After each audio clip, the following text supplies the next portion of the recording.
All right, units.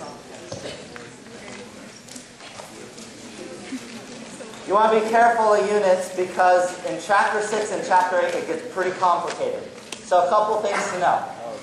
A Newton is a mass times an acceleration. Okay, or kilogram meter per second squared. A joule is a Newton meter. Okay, so it's a Newton, which is this thing, times a meter again. A Pascal, does anybody know what that is? A Newton per meter squared. So a pressure unit is a force per area. So there's your Newton coming in again. Those are the main ones. The only other one you might see is a momentum. Momentum is a mass, so I'll put kilograms, times a velocity. So it looks pretty similar to the Newton, but it has one less second. Okay, if you know that key, really the ones I remember are Newton, Joule, and Pascal. Okay, if you can remember those, you'll be pretty set. Then, if we mess around with you and say, oh, the kinetic energy is 1/2 mu squared, and you say work out the units, well, 1/2 a mass, that's going to be a kilogram. And a u squared, that's a meter per second squared. So let's just work with the units. I don't care about the numbers right now, so forget about the 1/2. A kilogram meter squared per second squared.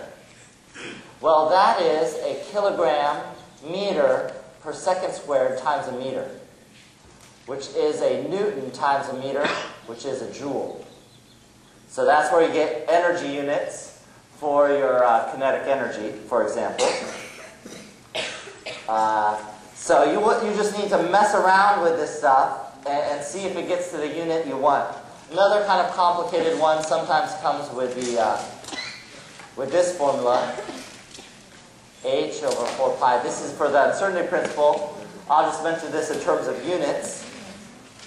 So in terms of units, delta x is what unit? That's a distance, so it's a meter. P, that's momentum, which is a kilogram or a mass times a velocity. Mass times velocity. 4 pi doesn't have a unit, but h does. Does anybody know what h's unit is?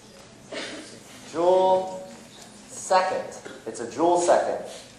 So let's see how that works.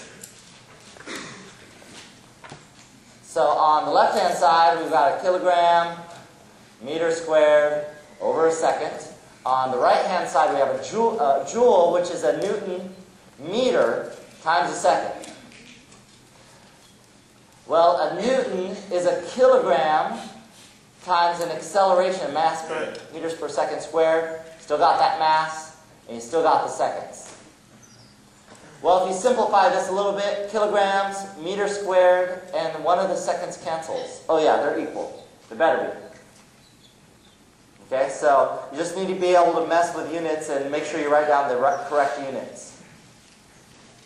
You don't always have to use SI units, especially when you're using the ideal gas law or combined gas law. Chapter 6, early stuff in Chapter 6, first half of Chapter 6, the units don't matter too much because they'll cancel. But they matter in the second half of Chapter 6 and Chapter 8. Okay.